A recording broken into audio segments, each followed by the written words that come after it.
The picks have been made, the landing spot for prospects have been discovered, and the NFL draft has reached its completion. Now, it's time to review.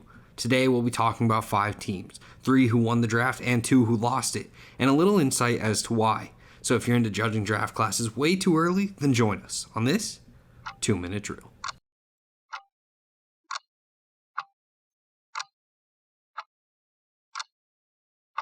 The first winner of the draft goes to the Denver Broncos. With just 5 selections made, the Broncos were able to knock this draft out of the park. They started out by grabbing Marvin Mims, wide receiver out of Oklahoma, in the back of the second round, which is great value, but that momentum kept rolling with guys I rated at the top of their position like Drew Sanders out of Arkansas and strong safety J.L. Skinner out of Boise State. Iowa cornerback Riley Moss and Oregon center Alex Forsyth also have a chance to earn a role with the team, meaning this class is full of potential contributors and a very well done class for such limited value. The Broncos did a phenomenal job and they earned the number 3 spot as a result. Next up is the number 2 loser of this class, and that goes to the Dallas Cowboys. I don't mind the Mozzie Smith selection, but I rated Keanu Benton higher for nose tackles in this class, and there were a lot of picks I felt lacked the upside to really have an impact on the Cowboys team that seems to be desperate in need of taking that next step.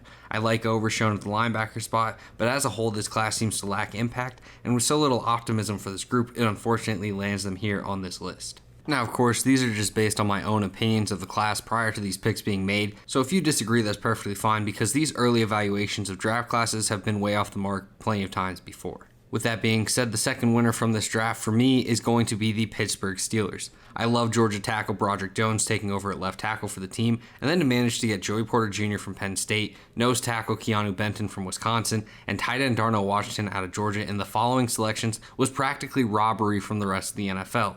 I also really like the day 3 additions of Nick Herbig from Wisconsin and cornerback Corey Trice Jr. from Purdue, leaving this class as one I'm very impressed with and view in high regard compared to the rest of the league. As a young team still trying to build up their roster, a draft like this was a major step in the right direction for a Steelers team looking to get back into the playoffs soon. So now for the biggest loser of the draft, and that's the San Francisco 49ers. I get that they didn't have early picks, so some people may give them a pass, but they did pretty poorly with the selections they did have, so that's no excuse for me.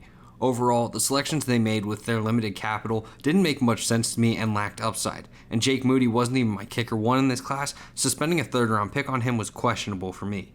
Shanahan will be a good coach and probably make it work on the offensive side regardless, and they've had good defensive coaching to do the same, but there are times when bad drafting can set back a contending team, and the 49ers draft is one that I view in that regard to where they need to respond with a strong class next year to offset it.